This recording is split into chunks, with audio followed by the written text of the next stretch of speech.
امریکہ اور اسرائیل کی ایران پر بمباری کے بعد مشرق وسطی میں جاری جنگ کا آج 11واں دن ہے اور آج بھی دونوں جانب سے ایک دوسرے کے اہداف پر حملے کیے گئے ہیں۔ ایران کی جانب سے مشرق وسطی میں اسرائیل اور امریکی اثاثوں پر جوابی حملے بھی کیے گئے ہیں اور آج بھی بحرین، کویت، متحدہ عرب امارات اور سعودی عرب میں حملے رپورٹ ہوئے ہیں۔ ایرانی حملوں کے دوران بحرین کے شہر منامہ میں ایک شخص مارا گیا ہے اور اسرائیل کے وسطی علاقے میں 2 افراد ہلاک ہوئے ہیں، جبکہ ایران میں بھی آج شدید حملے ہوئے ہیں۔ اور الجزیرہ کے مطابق کل رات کو تہران میں اس جنگ کی سب سے شدید بمباری دیکھی گئی ہے اور شہر کے مرکز میں رسالت اسکوائر کے قریب حملے کے دوران کم از کم 40 افراد مارے گئے ہیں۔ اس ساری صورتحال میں علی خامنہئی کے بیٹے مجتبیٰ خامنہئی کو نیا سپریم لیڈر چن لیا گیا ہے۔ آج وزیر اعظم شہباز شریف نے بھی نئے ایرانی سپریم لیڈر کو خط لکھ کر نیک خواہشات کا اظہار کیا ہے اور ساری دنیا کی نظریں مجتبیٰ خامنہئی پر ہیں۔ مجتبیٰ خامنہئی کے سپریم لیڈر بننے کے بعد صدر ٹرمپ کا ایران میں وینیزویلا ماڈل دہرانے کا پلان فلاپ ہو گیا اور اب صدر ٹرمپ مجتبیٰ خامنہئی کے سپریم لیڈر بننے پر کھل کر تبصرہ کرنے کو بھی تیار نہیں ہے، حالانکہ وہ پہلے نام لے کر کہہ رہے تھے کہ مجتبیٰ خامنہئی کو سپریم لیڈر نہیں بننا چاہیے، بلکہ جو بھی بنے اس میں میری مرضی شامل ہونی چاہیے، یعنی ایران میں جمہوریت، خواتین کی آزادی اور عوام کی خوشحالی سے کوئی مطلب نہیں۔ مطلب ہے تو اس بات سے کہ ایران میں امریکہ اور اسرائیل کی مرضی کا رجیم ہو، اور اب اسرائیل نے کہا ہے کہ وہ نئے سپریم لیڈر کو بھی ٹارگٹ کرے گا۔ صدر ٹرمپ نے یہ بھی کہا تھا کہ ہم ایران میں حکومت کا ایسا سربراہ چاہتے ہیں جو ایران کو جنگ کی طرف نہ لے جائے۔ خود جنگ چھیڑ کر کہہ رہے تھے کہ ایران میں ایسا سربراہ ہرگز نہیں آنا چاہیے جو جنگ کی طرف لے جائے۔ ایران جنگ کی طرف نہیں جا رہا تھا، ایران تو آپ سے مذاکرات کر رہا تھا۔ مذاکرات کے 3 راؤنڈ بھی ہو چکے تھے۔ مذاکرات میں ثالثی کا کردار ادا کرنے والے ملک عمان کے وزیر خارجہ بدر بوسعیدی نے بھی کہا تھا کہ ایران زیرو اسٹاک پائلنگ کے لیے بھی مان گیا۔ پھر نیتن یاہو کے کہنے پر امریکہ نے اسرائیل کے ساتھ مل کر ایران پر حملہ کر دیا۔ پچھلے سال جون میں بھی یہی ہوا تھا اور مذاکرات کے دوران اسرائیل نے ایران پر حملہ کر دیا تھا اور پھر امریکہ بھی حملے میں شامل ہو گیا تھا۔ اور اب ٹرمپ کہہ رہے ہیں کہ ایران میں حکومت کا ایسا سربراہ چاہتے ہیں جو ایران کو جنگ کی طرف نہ لے جائے۔ صدر ٹرمپ امریکیوں سے وعدہ کر کے صدر بنے تھے کہ وہ امریکہ کو کسی نئی جنگ میں نہیں لے جائیں گے، تو وعدہ خلافی اپنی ہی عوام سے کون کر رہا ہے؟ ساری دنیا کی مارکیٹس اور معیشتوں کو خطرے میں کون ڈال رہا ہے؟ حالانکہ امریکی انٹیلیجنس نے صدر ٹرمپ کو بتایا تھا کہ خامنہئی کو قتل کرنے سے ایران میں رجیم چینج نہیں ہوگا۔ امریکی اخبار واشنگٹن پوسٹ کے مطابق امریکہ کی نیشنل انٹیلیجنس کاؤنسل نے یہ انٹیلیجنس رپورٹ بھی تیار کی تھی کہ اگر امریکہ نے ایران پر ایک بڑے اسکیل پر بھی حملہ کر دیا تو بھی ایران میں رجیم کا خاتمہ نہیں ہوگا۔ اور یہ حملہ اتنی جلدی میں کیا گیا کہ رائٹرز کے مطابق جب ہفتے کو ایران پر حملہ کیا گیا تو امریکہ کا اسٹیٹ ڈپارٹمنٹ اس وقت تک اس بیوروکریٹک ٹاسک کو پورا کرنے میں مصروف تھا کہ حملے کی صورت میں 3 ممالک بحرین، کویت اور قطر سے اپنے غیر ضروری سٹاف کو کیسے نکالنا ہے۔ حالانکہ اس وقت تک امریکی حملے کے بعد ایران پہلے ہی ان 3 ممالک میں جوابی کارروائی شروع کر چکا تھا، جبکہ سعودی عرب کے دارالحکومت ریاض میں امریکی سفارت خانے سے غیر ضروری سٹاف کو واپس امریکہ بھیجنے کا حکم نامہ منگل کو آیا کہ جب جنگ کو پہلے ہی 4 دن ہو چکے تھے۔ حالانکہ ماضی میں ہمیشہ امریکہ نے کسی بھی کارروائی یا حملے سے کافی پہلے ایسا کیا تھا۔ جب امریکہ نے 2003 میں عراق پر حملہ کیا تو حملے سے ہفتوں پہلے اپنے سٹاف کو وہاں سے نکالنے کی تیاری شروع کر دی تھی اور عراق پر حملے سے 1 ہفتے پہلے اپنے سٹاف کا انخلا بھی کر دیا تھا، مگر اس بار امریکی سفارتی عملہ اور شہری مشرق وسطی میں پھنس گئے اور خود صدر ٹرمپ نے مانا کہ انہیں توقع نہیں تھی کہ ایران پر حملے کے بعد خطے میں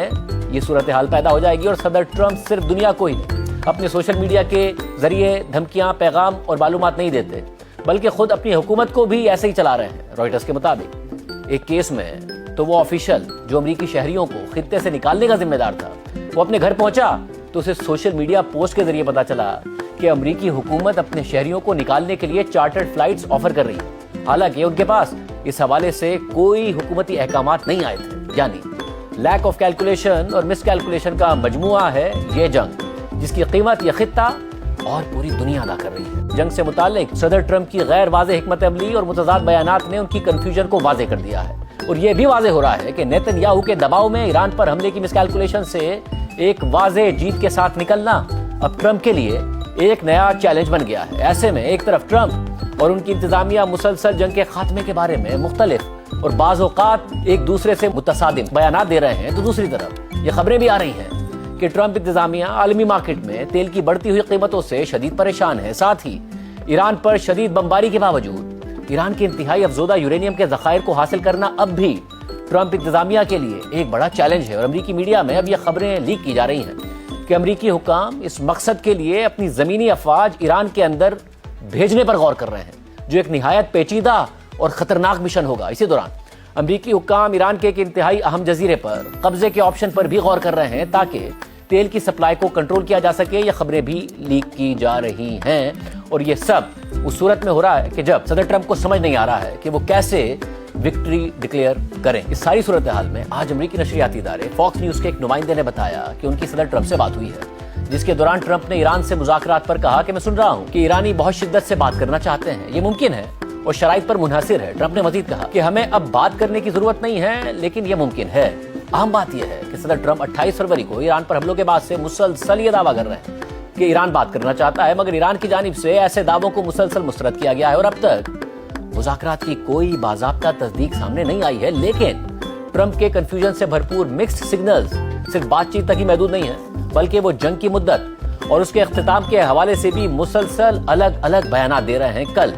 امریکی نشریاتی ادارے CBS نیوز کو دیے گئے ایک ٹیلی فونک انٹرویو کے دوران ٹرمپ نے کہا کہ یہ جنگ تقریباً مکمل ہو چکی ہے، اور پھر اس کے چند گھنٹوں بعد فلوریڈا میں پریس کانفرنس کے دوران ٹرمپ نے ایک سوال کے جواب میں کہا کہ یہ جنگ بہت جلد ختم ہو جائے گی، ایران کے پاس جو کچھ تھا وہ سب ختم ہو چکا ہے، اس لیے واضح ہے کہ کارروائی بہت طاقتور اور بہت مؤثر رہی ہے۔ مگر اسی پریس کانفرنس کے دوران جب ٹرمپ سے سوال ہوا کہ آپ کہہ رہے ہیں کہ جنگ تقریباً مکمل ہو چکی ہے، مگر آپ کے وزیر دفاع کا تو کہنا ہے کہ ابھی تو جنگ کا آغاز ہے، تو اس پر ٹرمپ نے کہا کہ آپ دونوں چیزیں کہہ سکتے ہیں۔ کل ایک بار پھر اسٹریٹ آف ہرمز کی بندش پر ٹرمپ نے ایران کو دھمکی دی اور سوشل میڈیا پر پوسٹ کرتے ہوئے لکھا کہ اگر ایران اسٹریٹ آف ہرمز میں تیل کے بہاؤ کو روکنے کی کوئی بھی کارروائی کرتا ہے تو امریکہ ایران پر اب تک کیے گئے حملوں کے مقابلے میں 20 گنا زیادہ شدت کے ساتھ حملہ کرے گا، ساتھ ہی ہم آسانی سے تباہ ہونے والے ایسے اہداف کو بھی نشانہ بنائیں گے جو ایران کی بطور قوم دوبارہ تعمیر کو تقریباً ناممکن بنا دیں گے۔ ان پر موت اور آگ برسے گی، لیکن میں امید اور دعا کرتا ہوں کہ ایسا نہ ہو۔ یہ امریکہ کی جانب سے چین اور ان تمام ممالک کے لیے ایک تحفہ ہے جو اسٹریٹ آف ہرمز کا بھرپور استعمال کرتے ہیں۔ امید ہے کہ ہمارا یہ اقدام بہت سراہا جائے گا۔ ٹرمپ کی دھمکی کے بعد ایران کی پاسدارانہ انقلاب کا جواب بھی سامنے آیا، جس میں انہوں نے کہا کہ اگر ایران پر امریکہ اور اسرائیل کے حملے اسی طرح جاری رہتے ہیں تو اسٹریٹ آف ہرمز سے تیل کا 1 لیٹر تک جانے نہیں دیا جائے گا۔ ساری دنیا کی مارکیٹس کی طرح پاکستان کی مارکیٹ کی نظریں بھی امریکہ اور اسرائیل کی ایران جنگ کی طرف ہیں۔ امریکہ اور اسرائیل کی بمباری اور ایران کے خلاف جنگ کے دوران شہید ہونے والے ایران کے سپریم لیڈر آیت اللہ خامنئی کے بیٹے مجتبیٰ خامنئی امریکی صدر ٹرمپ کی سخت دھمکیوں کے باوجود ایران کے نئے سپریم لیڈر بن گئے ہیں۔ آج وزیر اعظم شہباز شریف نے ایران کے نئے سپریم لیڈر مجتبیٰ خامنئی کو خط لکھا ہے۔ اس حوالے سے وزیر اعظم ہاؤس سے جاری اعلامیے کے مطابق وزیر اعظم شہباز شریف نے مجتبیٰ خامنئی کو ایک خط لکھا ہے، جس میں انہوں نے ان کے والد اور ایران کے سپریم لیڈر آیت اللہ سید علی خامنئی کی شہادت پر تعزیت کا اظہار کیا اور ساتھ ہی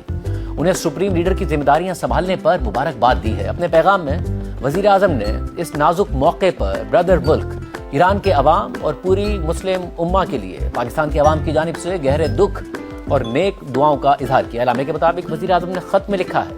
کہ علی خامنئی کی شہادت نے پاکستان کے عوام کو گہرے صدمے میں مبتلا کر دیا ہے، اور پاکستان اس مشکل وقت میں ایران کی قیادت اور عوام کے ساتھ مکمل یکجہتی کے ساتھ کھڑا ہے۔ اعلامیے میں مزید لکھا ہے کہ مجتبیٰ خامنئی کو یہ اہم ذمہ داری سنبھالنے پر مبارکباد دیتے ہوئے وزیر اعظم نے امید ظاہر کی کہ ان کی قیادت ایران کو آنے والے برسوں میں امن، استحکام، وقار اور خوشحالی کی طرف رہنمائی فراہم کرے گی۔ وزیر اعظم نے اس بات پر زور دیا کہ پاکستان اور ایران کے تعلقات مشترکہ عقیدے، تاریخ، ثقافت اور زبان کی مضبوط بنیادوں پر قائم ہیں۔ ساتھ ہی وزیر اعظم نے اس عزم کا اعادہ کیا کہ پاکستان ایران کے ساتھ مل کر باہمی دلچسپی کے تمام شعبوں میں دو طرفہ تعاون کو مزید مضبوط بنانے کے لیے کام جاری رکھے گا، تاکہ دونوں برادر عوام کو فائدہ پہنچ سکے۔